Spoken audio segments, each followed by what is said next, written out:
뽀얀거탑 듣고 계시던 분들은 뭐 이미 아시겠지만 전반부는 여러분의 사연을 바탕으로 건강상담 관련해서 또 연결되는 질환이 있으면 질환에 대한 여러 정보 드리고 있고요. 그리고 후반부에는 보건의료계 이슈 하나를 선정해서 좀 심도 깊게 토론해보는 그런 시간으로 꾸며드리고 있습니다. 자, 여러분의 사연 먼저 소개해드리겠습니다. 이분은요. 사람마다 성격 참 다양하죠. 그런 성격이 환경적으로 만들어지는 것인지 아니면 태어날 때부터 유전적으로 내재되어 있는 건지 궁금합니다. 뭐 예를 들어서 아빠가 주사가 있다. 그러면 자식도 그럴 것이다. 아니면 부모를 닮아서 사회성에 떨어진다. 혹은 좋다. 이런 식의 얘기를 흔히 하거든요. 성격에 대한 이모저모 궁금합니다. 라고 올려주셨습니다. 항상 문제죠, 이게. 성격은 유전이냐 아니면 환경적 요인에서 기인되느냐. 네. 뭐가 닭이 먼저인지 달걀이 먼저인지 사실은 구분하기는 어려운데 네. 그래서 환경론자와 유전론자 둘이 항상 대립되어 있는 상태이긴 해요. 네. 그래서 사실은 외향적이고 그다음에 적극적인 사람이 그런 유전자가 자식들한테 물려졌을 때 그런 것들이 발현되느냐.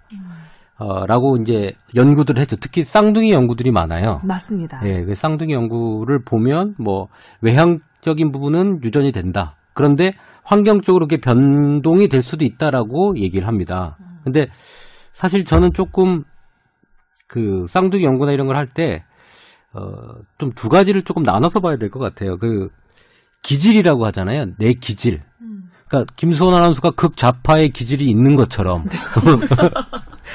감사합니다. 예, 네. 그 좌파의 기질이나 이런 것들은 조금 타고나는 성향이 좀 있는 것 같고 성격이라는 거 있잖아요. 뭐 좀 소극적이고 뭐 이런 것들 소심하고 그다음에 이렇게 계획적인 사람, 그다음에 무대뽀인 사람 뭐 이런 것들은 환경에서 조금 영향을 받지 않겠나라는 생각을 좀 듭니다. 지금 그러니까 뭐랄까 세계관, 가치관 같은 거는 기질이라고 일컫고 그거는 유전이라고 하셨고 그다음에 소위 사람들이 말하는 스타일이라고 하는 것들 있잖아요. 왜 뭐 소심하다든지 결벽증이 있다든지 아니면 약속 시간을 꼭 지키려고 한다든지 뭐 이런 식의 스타일 같은 거는 환경적인 요인이 크다라고 말씀해 주신 거잖아요. 근데 꼭 그런 것만은 아니죠. 왜냐하면 그 만약에 아버지가 좀 계획적이고 소심하고 소극적인 분의 자제분이에요. 그러면 아버지의 기질을 타고난 것이냐 아니면 아버지가 그런 식으로 살아가는 모습들을 어릴 때부터 보고 와서 그런 건가. 오면서 나도 모르게 그게 뇌에 입력이 돼서 이렇게 살아야지라고 해서 이 사람이 소심하고 이 기질을 닮아가느냐. 임 원장님, 네. 그런데 제가 예상했던 답하고는 상당히 좀 거리가 있는 답을 해주셨던 게 뭐냐면 임 원장님은 한의사시잖아요. 네. 태음인, 소음인, 태양인 이런 식으로 체질 얘기를 해서 풀어주실 줄 알았어요. 왜냐면 소음인은 생긴 거나 뭐 질환뿐만이 아니라 그와 연결된 어떤 성격이 있다라는 식으로 좀 설명을 하잖아요. 근데 그거는 어렸을 때와 시간이 지나면서 그 객체가 바뀌어요. 체질도. 어허. 타고난 거에 100%가 아니고 거기에 환경에 맞게끔 변형이 돼서 전체적으로 그 시점에 그 체질이 만들어지는 거기 때문에 어떻게 보면 환경적 영향을 계속 받고 있다고 봐야 되거든요. 그래서 뭐 다른 연구들 보면 뭐 유전이냐 환경이냐 뭐 보면 52대 뭐 48 뭐 45대 55 반반이라는 얘기네. 결국 반반이 그러니까 논문이 나오기 위해서는 이렇게 퍼센트가 나오겠지만 제가 볼 때는 반반인 것 같고요. 뭐 적극적인 아버님 밑에서 활동적이게 아버지가 막 여러 사람 만나고 다니는 거 보고 자식도 그렇게 보고 그런데 또 적극적인 사람이 밑에 있는 자제분이 그걸 싫어해요.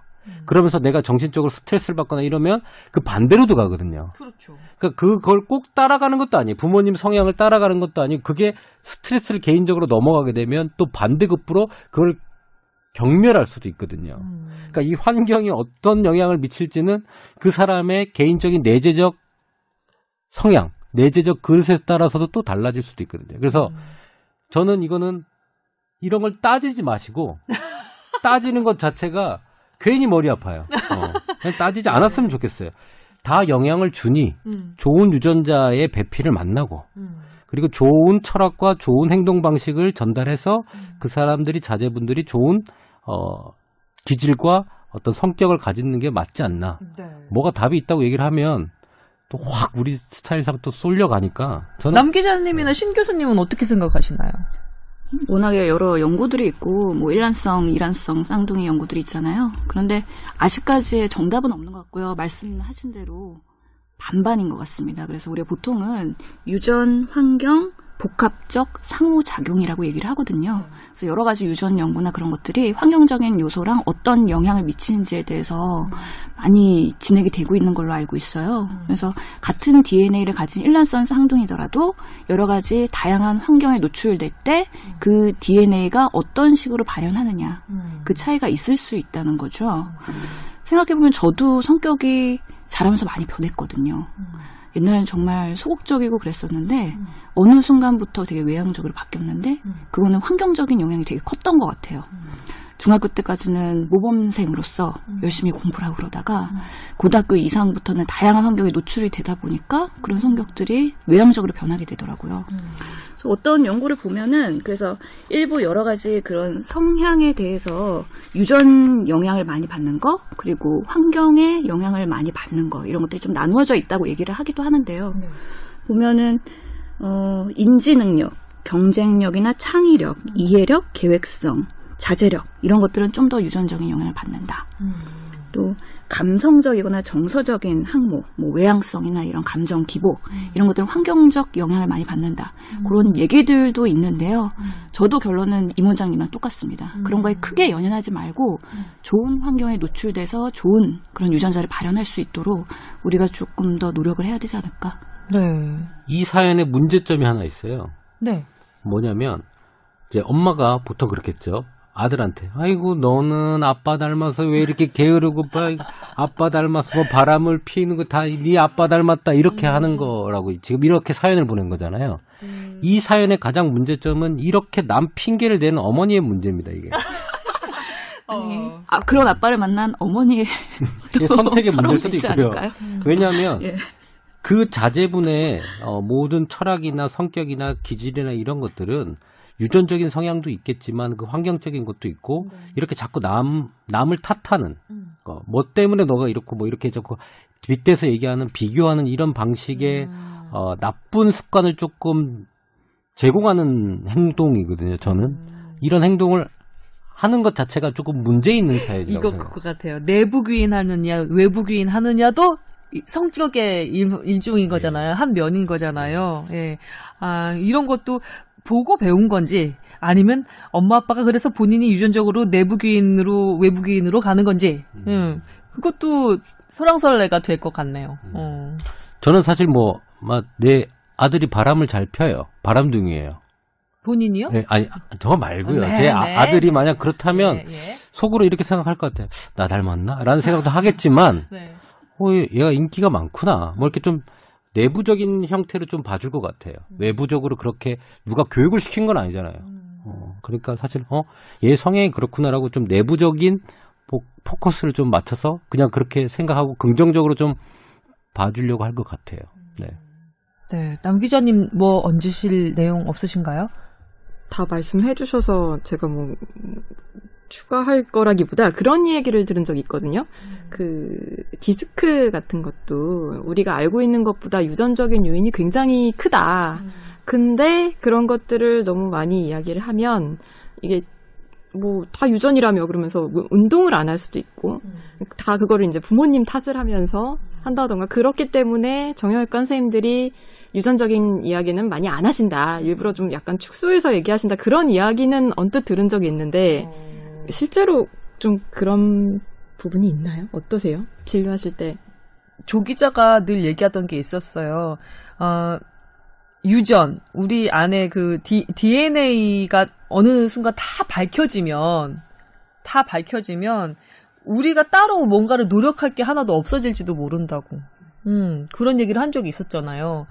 정말 그 유전자의 세계는 깊고도 넓어서 나중에 이게는 뭐 때문에 이 병이 걸렸을 것이다라고 막 수년간 연구를 했는데 나중에 유전자 그 연구 결과 그런 유전자가 DNA 뭐가 있는 거예요. 무슨 뭐 어떤 뭐 노화 속도도 뭐 어디에 따라 달라지고 어떤 질환도 어떤 유전자 안에 다 들어가 있고 이런 식으로 약간 허탈해지는 경우가 또 생긴다 그런 얘기 들은 적이 있거든요. 우리 성격을 얘기할 때 뭐 한의학에는 사상 체질 관련된 게 있고 현대 이야기에는 혈액형도 있겠죠, 좀? 그죠? 혈액형. 그건 아니에요. 그러니까 그건 아니에요. 들어봐요. 그러니까 의학적으로 하는 거는 이제 뇌 전달물, 신경 전달 물질에 대한 종류가 있어요. 뭐 우리 세로토닌 계통이 나오면 적극적이고 뭐 콜린 계통이 나오면 뭐 그래서 그 뇌 유전자 중에 그런 뇌신경 전달 물질 유전자가 이렇게 있잖아요. 네. 그런 전달 물질 옆에 혈액형을 결정해준 유전자 옆에 성격을 담당하는 그런 뇌 신경 전달 물질이 분비되는 유전자가 근처에 있어요. 희한하게. 그렇기 때문에 이 혈액형 유전자의 변형이 근처에 오면 이것도 변형이 오는 그런 것들이 있기 때문에 그래서 성격이 혈액형별로 약간 다르다라고 유전 그 분석을 하는 정신과 의사들은 얘기를 하지요. 근데 제가 뭐 어느 혈액형은 위암에 걸릴 위험이 더 크다 뭐 그런 논문들 많이 나와 있잖아요. 그래서 제가 한번 보도를 했는데 그런 거 보도하면 정말 빗발치죠. 욕 많이 먹어요. 근데 빗발칩니다. 분명히 그거는 어쨌든 논문으로 나온 거고 다 충분히 연구를 해서 근거를 갖고 하신 것임에도 불구하고 많이들 싫어하시더라고요. 정리를 하자면 아직 주류 의학에는 들어오지 못했다. 근데 조선배랑 그런 얘기 많이 했어요. 나중에 그 다 밝혀지면 언젠가는 정말 혈액형과 성격의 그것도 밝혀질 수 있다. 아직은 언노운이다. 없다고 할 수는 없지 않느냐. 그런 얘기는 사실 많이 했어요, 저희끼리. 저는 심리학과를 나왔거든요. 혈액형 가지고 성격 따지는 거 정말 극도로 심리학과 그 출신들한테 물어보세요. 극도로. 혹시 무슨 형이세요? 네, 전 AB형입니다. 저도 AB형입니다. 그래요? 저도 AB형인데. 이게 웬일이지? 임 원장님. 이제 형 말씀하셔야 되는데 무슨 형인지. 전 A형이에요. 그래요? 많이 고생스럽게 인상이 됩니다. 이걸 왜 고생스러우실 건가? A형, 성격별로 좀 말씀드릴게요. A형의 사랑은 성냥불이에요.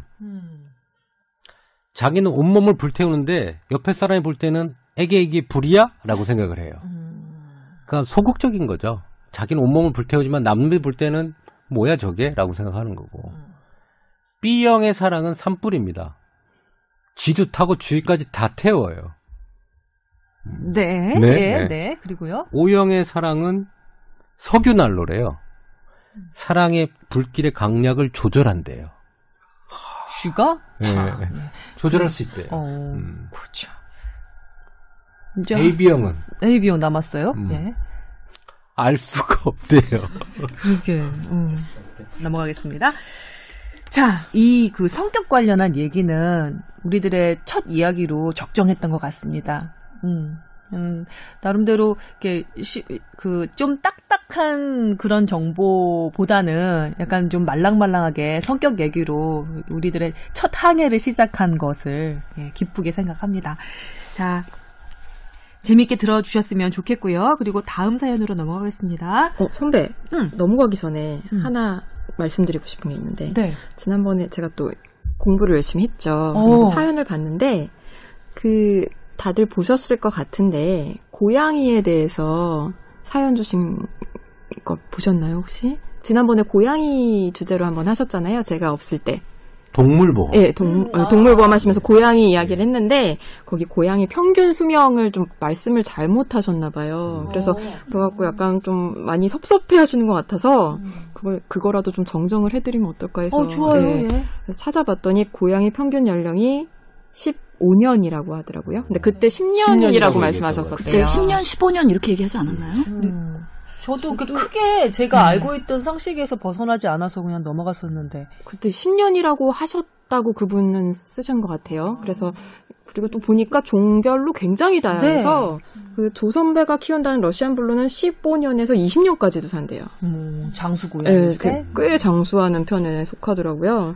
그래서 그리고 길고양이 같은 경우는 재수명을 다 못 산다고 2년에서 하더라고요. 5년 정도. 예. 예. 그래서 그거는 말씀을 드리는 것이 좋을 것 같아서 네, 끼어들었습니다. 정정했습니다. 예, 그런 식으로 치고 들어오시는 거 정말 환영합니다. 깜짝 놀랐어요. 너무 어색하게 치고 들어왔어요. 네, 저희에게는 편집이라는 게 있으니까요. 네, 그리고 전혀 어색하지 않았어요. 이분은요. 저도 갑자기 할 말이 있는데. 그래 좋습니다. 이런 식으로 치고 들어와 주세요. 당황스럽죠, 그러면. 아니 괜찮아요. 그 당황 한번 해보라고 그냥 해본 겁니다. 네, 원래대로 해주시면 됩니다. 참 개구쟁이. 네. 신 교수님 어떻게 치고 들어오실랍니까? 준비하고 있습니다. 네, 언제든 환영하겠습니다.